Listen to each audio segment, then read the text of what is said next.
Psalm 33. Looja ja kaitse kiitus. Hõisake issandast te õiged, õiglastele sobib laulda kiituslaulu. Tänage issandat kandlega, 10-keelse naabliga mängige talle. Laulge talle uus laul. Helistage pillikeeli rõõmuhõisetega, sest issanda sõna on õige. Kõik tema tööd on tehtud ustavuses. Tema armastab õigust ja õiglust.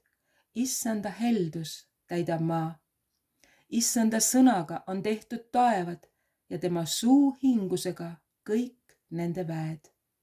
Ta kogub mereveed nagu paisu taha. Ta paneb ürgveed varaaitadesse.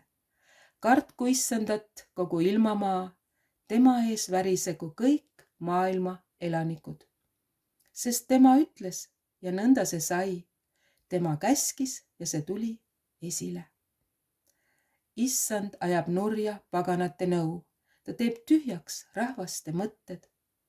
Issanda nõu püsib igavesti, tema südame mõtted põlvest põlve.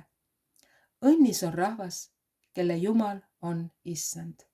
Rahvas, kelle tema on valinud enesele pärisosaks. Issand vaatab taevast, ta näeb kõiki inimlapsi. Oma elamupaigast ta vaatleb kõiki ilmamaa elanikke. Tema, kes valmistab nende südamed, paneb tähele kõiki nende tegusid. Ei kuningas sa võitu suure sõjaväega.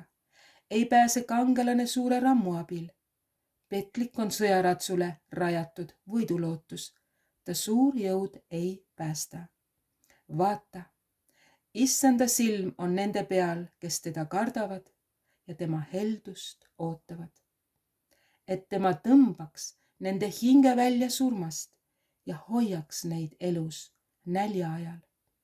Meie hing ootab issandat, meie abi ja meie kilp on tema, sest temas on rõõmus meie süda ja me loodame tema püha nime peale.